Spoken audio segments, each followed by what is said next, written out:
नमस्कार मु आस्ट्रोलोजर जाज्ञसेन आचार्य आज आपण मु तथ्य देवी शनि दशा शनि साढ़े साथी शनि पीड़ा शनि सप्ताह यू बाबद में देखते आज्ञा आम साधारणतः जिते कहती शुणती शनि साढ़े साथी पड़ा शनि महादशा आसी शनि गुड़ौजी शनि कंटक आम साधारणतः भयभीत हो जाती किंतु मु आपको क्लीयर करदेवा चाहे एथिरे भयभीत हुआ ना। शनि भगवान मनुष्यर कर्म फलदाता न्यायाधीश से निजर कर्म अनुसार आमको से उपयुक्त फल दियंती। शनि आप भूल कर्म करते शनि की डरवे अन्यथा शनि पीड़ा शनि सप्ताह शनि ये सब भयभीत हूँ ना। देखु वर्तमान शनि महाग्रह अच्छा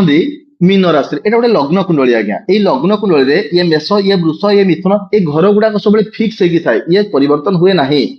वर्तमान शनि महाग्रह मीन राशि अच्छा से प्रति 2.5 वर्ष थे गोटे घर चेंज करती परवर्ती गृह को जाती एवं मीन अच्छा परवर्ती समय से मेष को जी हेले शनि आज्ञा 3टा दृष्टि थाए तृतीय सप्तम एवं दशम अर्थात शनि महाग्रह मीन राशि थाई तृतीय दृष्टि 1 2 3 वृष राशि को देखुं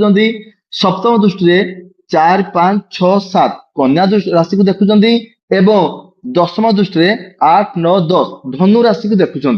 शनि महाग्रहंकर तुला हूँ उच्च राशि एवं मकर एवं कुंभ ताकर निज राशि मन रखु आम जदि काउंट करवा मेष राशि केते नंबर शनि हेबे आज्ञा गोचर रे देखु 1 2 3 4 5 6 7 8 9 10 11 12 ता माने मेष राशि 12 नंबर शनि। वृष केते हेबे 1 2 3 4 5 6 7 8 9 10 11 नंबर शनि। मिथुन डेफिनेटली 10 कर्कट 9 सिंह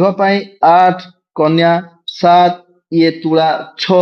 बिछा 5 ये धनु 4 मकर 3 कुंभ 2 एवं मीन 1 नंबर शनि। मन रखु शनि महाग्रह 3 6 10 एवं 11 घरे शुभ फल दियंती अर्थात राशि मान भितर 3 नंबर कोड़ा आज्ञा मकर 3 नंबर 6 कोड़ा तुला रहा आज्ञा 6 नंबर 10 नंबर है मिथुन एवं 11 नंबर है वृष यही राशि मान शनि महाग्रह यही शनि चलनता माने शुभ फलदाता हेबे